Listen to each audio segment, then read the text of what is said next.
Morning student, welcome back to online class in RPS Public School, and today I am going to take a class of class 8. So student of class 8, listen carefully. See here, आज जो हम पढ़ने वाले हैं वो subject history है और subject SST और एसएसटी में जो हम लोग पढ़ने वाले हैं वो है ज्योग्राफी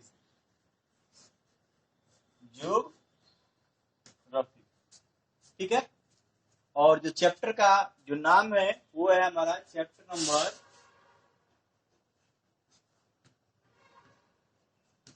16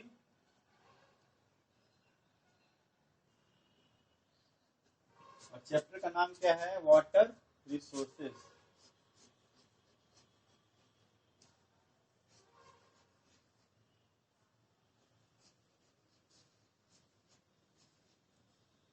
ठीक है,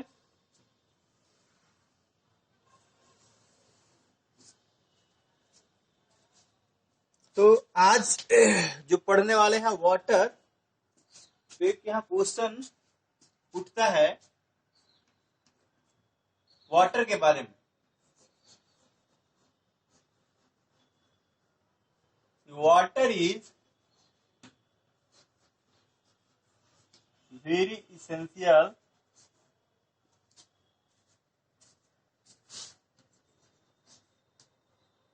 for all living organism.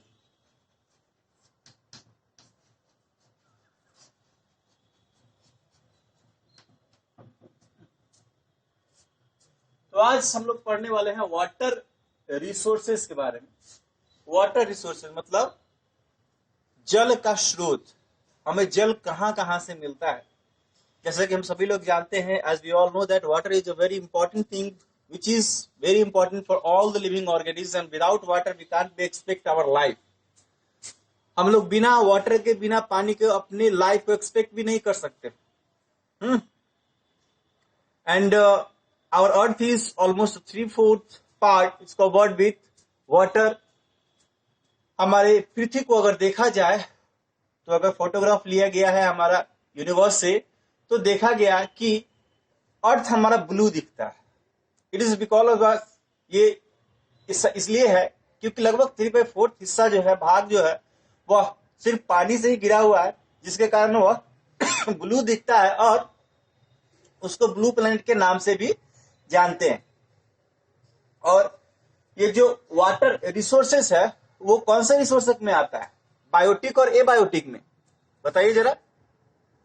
Abiotic में आता है और बायोटिक में क्या आते हैं? लिविंग ऑर्गेनिज्म आते हैं। यानी कि लिविंग ऑर्गेनिज्म की जो जरूरत है वो क्या है? हमारा वाटर। तो वाटर जरूरत क्या चीज में? ड्रिंकिंग में, बाथिंग में, मेकिंग बिल्डिंग्स में, कुकिंग में, सब कुछ में वाटर की जरूरत है। और बिना वाटर के हमें इस धरती पर रहना संभव नहीं है। तो आज ये चैप्टर में हम लोग जो बात करने जा रहे हैं वो सिर्फ वाटर के बारे में होगा, उसके रिसोर्सेस के बारे में होगा, उसके यूजेस के बारे में होगा कि हम लोग वाटर का यूज कैसे करते हैं, कौन कौन से रिसोर्सेस है जिससे हमें यह वाटर प्राप्त होता है और क्या क्या चीजों में हम लोग यूज करते हैं। ठीक है, तो चलिए आइए देखते हैं वाटर अवेलेबिलिटी। एक यहां हमारा टॉपिक है water availability. Okay,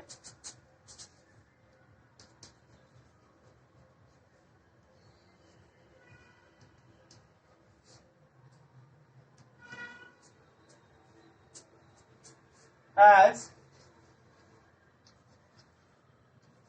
we all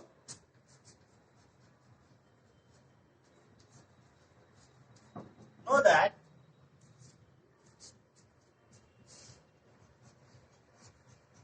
water is a basic need for life system.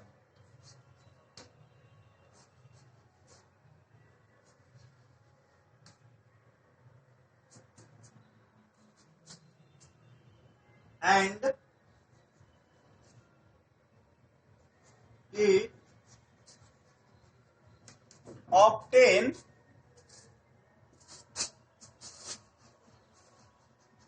from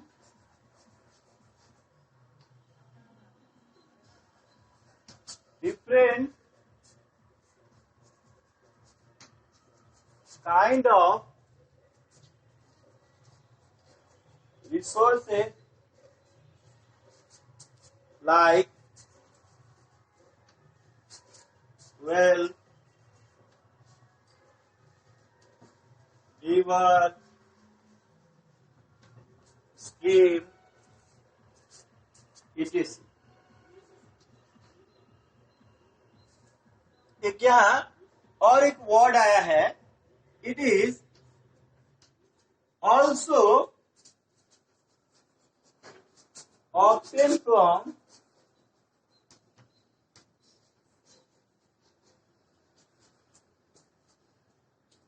hydrologic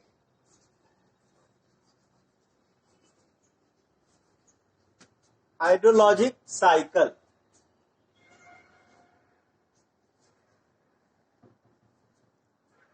एक और वर्ड यहां लिखना पड़ेगा, water cycle is also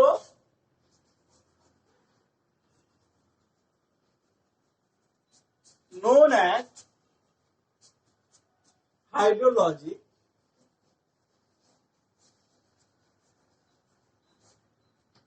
cycle।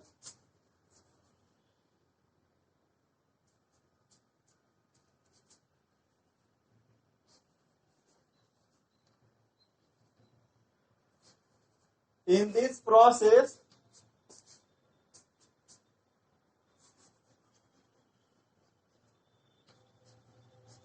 water turns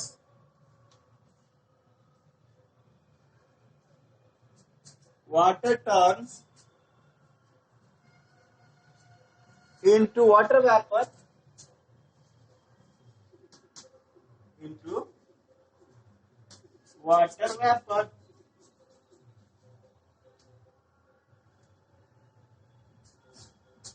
बात करते हैं वाटर अवेलेबिलिटी।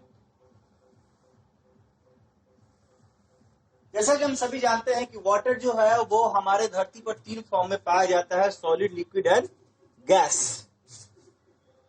एक वाटर एक ऐसा ठीक है चीज है जो कि 3 वे में पाया जाता है, सॉलिड, लिक्विड एंड गैस। सबसे पहले सॉलिड में जो हिमालयस वगैरह है, जो बड़े बड़े माउंटेन्स है, वहां पे क्या होते हैं, ये ग्लेशियर जमा हो जाते हैं और ग्लेशियर जमा होने के बाद में वो सॉलिड के रूप में होते हैं और वो सॉलिड जो है वो धीरे धीरे पिघलता है, तो पिघलने के बाद क्या बन जाता है, वाटर बन जाता है। एंड आवर रिवर और water is also originate from the mountains. और वाटर जो है वो कहां से, माउंटेन से क्या होता है, हमारा ओरिजिनेट होता है। रिवर भी वहीं से ओरिजिनेट होता है क्योंकि वहां से ग्लेशियर को पिघलने के बाद वहां से पानी निकलता है। ठीक उसके जस्ट बाद देखते हैं गैसियस स्टेट की जरूरत होती है, तो एक वर्ड आता है हमारा इवेपोरेशन। जैसा कि हम सभी लोग जानते हैं, as you all know that the evaporation is a kind of a process in which water turns into water vapour. Evaporation में क्या होता है, हमारा वाटर जो है वो वाटर वेपर में चेंज हो जाता है और वो वाटर वेपर जो है, क्योंकि गर्म होने पर जो गैस ठंड जो हवा जो गर्म होती है वो काफी हल्की होती है, लाइट वेटेड होती है, इसलिए वो आसानी से उड़ जाता है और ऊपर जाके क्लाउड बनाता है और फिर हमें water turns into water vapour turns into water. तो वाटर वेपर जो है वो क्या होता है, वो वाटर में चेंज हो जाता है।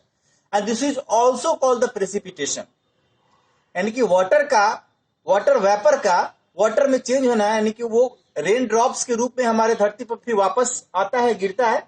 वही चीजें क्या होती है, हमारी प्रेसिपिटेशन कहलाती है। एंड हाइड्रोलॉजिक साइकिल, यानी कि जो प्रोसेस होता है हमारा वाटर साइकिल में क्या होता है, जैसे धीरे धीरे गर्मी जैसे जैसे ज्यादा बढ़ती है, सूर्य की रोशनी जो है वो सीधे जमीन पर पड़ती है, जमीन पर पड़ने के बाद इवेपोरेशन होता है, इवेपोरेशन होने के बाद में वो ऊपर जाता है, क्लाउड्स बनता है, फिर वो रेन के रूप में बाहर निकलता है।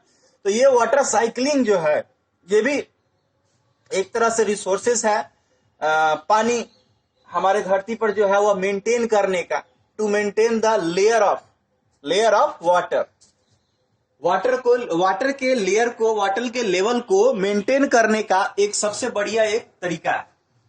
क्या चीज हमारा ये हाइड्रोलॉजिक यानी कि वाटर साइकिल। ठीक है, तो चलिए नेक्स्ट टॉपिक पे हम लोग आते हैं आज।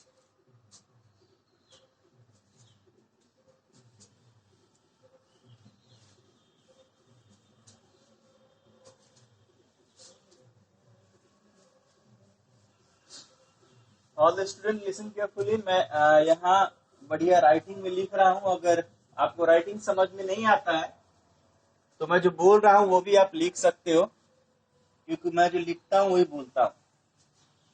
ठीक है, ध्यान से इसको एक्शन रिप्ले कर लीजिए, फिर देख लीजिए।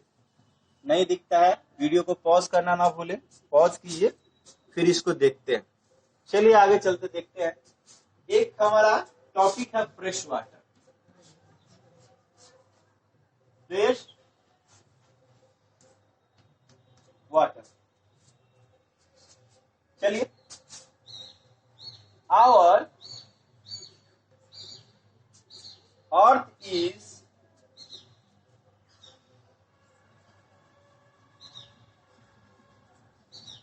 covered, our earth is covered with water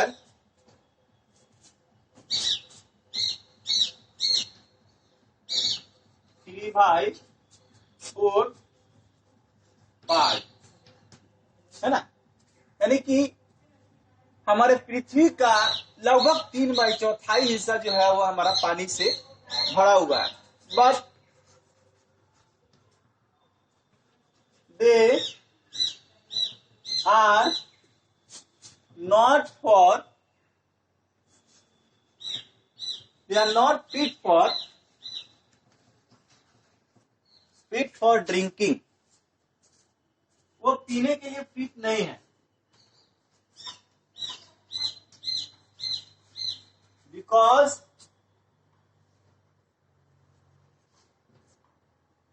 these are salty water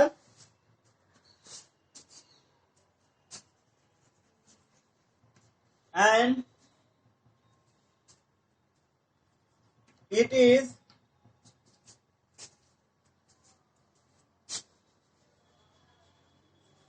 present in the sea या फाउंड इन द सी। ठीक है, जैसा कि हम सभी लोग जानते हैं कि 3/4 हिस्सा जो है वो तो सिर्फ पानी से घिरा हुआ है, लेकिन क्या है वो सी वाटर है। और सी वाटर क्या होता है, सॉल्टी वाटर होता है। और सॉल्टी वाटर जो है हमारे लिए ड्रिंकिंग के लिए वो फिट नहीं है। But in spite of this there is also a living creature living on that place. लेकिन साल्टी वाटर होने के बावजूद भी एक एक्वेटिक लाइफ, एक जो जल का जो जीवन है, एक बहुत बड़ा साम्राज्य उसमें रहता है। सी वाटर में बहुत सारे क्रिएचर्स रहते हैं, ऐसे ऐसे क्रिएचर्स होते हैं जिसको हम लोगों ने देखा तक नहीं है, जाना तक नहीं है, लेकिन फिर भी ऐसे ऐसे क्रिएचर्स उस समुद्र में रहते हैं। ठीक है, now only 1% of water is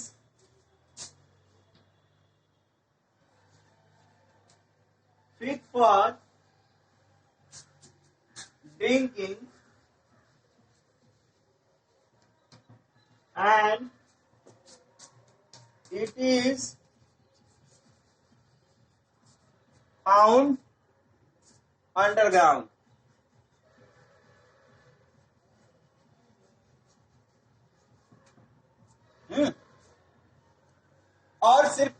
1% पानी जो है हमारे पीने योग्य है, और वो भी क्या होता है, वह जमीन के अंदर ही पाया जाता है। तो जमीन के अंदर जो है पाया जाता है, तो हमें क्या है, हमें वाटर के रिसोर्सेज को सेफ रखना पड़ेगा। हमें वाटर के रिसोर्सेज को समझना पड़ेगा कि ये जो चीजें हैं उनका रिचार्ज होना बहुत ही ज्यादा जरूरी हो गए। But in spite of this lack of rain, हमें बारिश की कमी के कारण हम लोग अंडरग्राउंड वाटर को भी इरिगेशन में यूज कर लेते हैं। दैट इज वाई, यही कारण है कि जमीनी स्तर का, यानी कि जमीन के नीचे जो पानी पाया जाता है उसका लेवल कम हो जाता है, जिसके कारण हमें काफी सर्कमस्टांसेस झेलने पड़ते हैं, दिक्कतें सहनी पड़ती है। ठीक है, तो ये सभी चीजें हैं। इंडस्ट्रीज हो गया है, इंडस्ट्रीज बड़े बड़े प्लेन्स में हो रहे हैं, तो इंडस्ट्री बैठाने के लिए हमें क्या करना पड़ता है, डिफोरेस्टेशन करना पड़ता है।